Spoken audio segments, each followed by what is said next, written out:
ambiente aquí en el Rizaco? Gracias, mi hermano, a todo Panamá. Nosotros iniciamos esta lucha hace muchos meses a denunciar estos corruptos. Y este pueblo estaba dormido y no hacía caso, como que no les importaba. Pero las oraciones de nosotros se elevaron a quien es dueño de la naturaleza, de la tierra, del agua y del mar y del aire. Y Dios nos escuchó y movió de tal manera el corazón del pueblo panameño.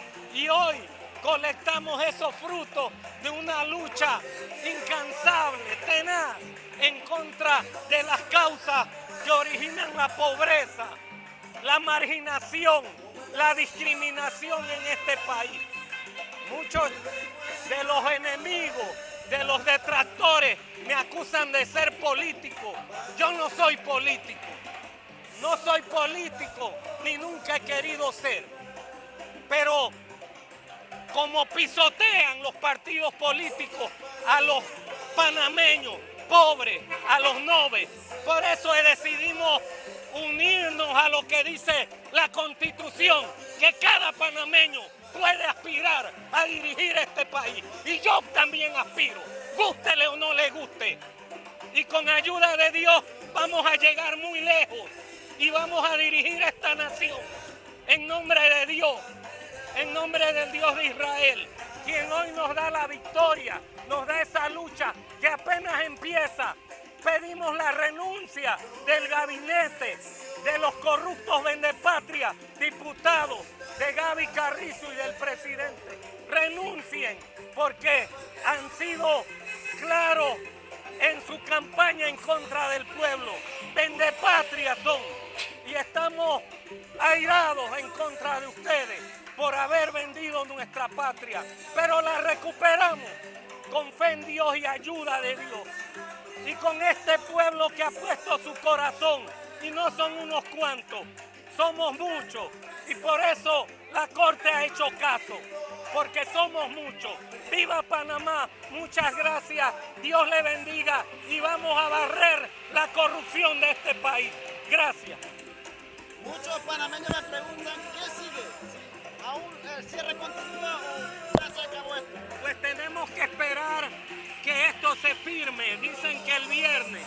Después de eso queremos que la minera salga. Y no la minera, sino los 14, 15 concesiones que le dieron a otros países o transnacionales de venir a saquear los recursos naturales de este país.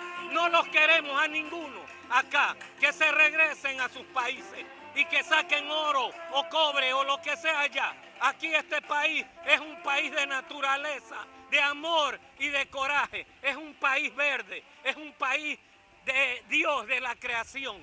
Y vamos a luchar y seguiremos luchando. Sé que muchos ya creen que esto se consiguió, que ya hay victoria. No, no se ha conseguido todavía. Apenas empezamos y vamos a seguir luchando. Y este es un mensaje para los futuros gobiernos, diputados, alcaldes, gobernadores y representantes.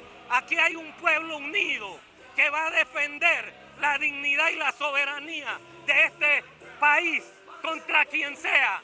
Y así marcharemos como un pueblo unido a la libertad. Gracias por su ayuda, gracias por su apoyo. Bendito sea Dios y bendito cada hogar panameño. Gracias, bendiciones. Profesor, la lucha no ha sido fácil. Aquí en Chiriquí y Boca del Toro. No ha sido fácil.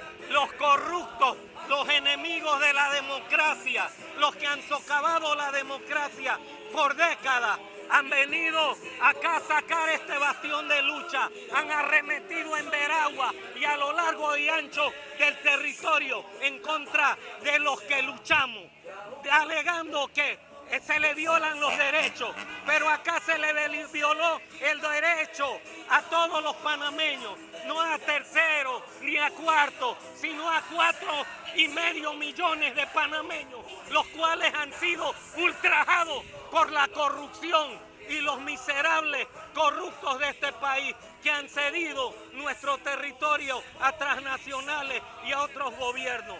Paro de eso, ya no va a pasar eso. vamos a pararnos fuertes, estamos parados fuertes y vamos a vencer. Y al final solo habrá un vencedor, el pueblo panameño.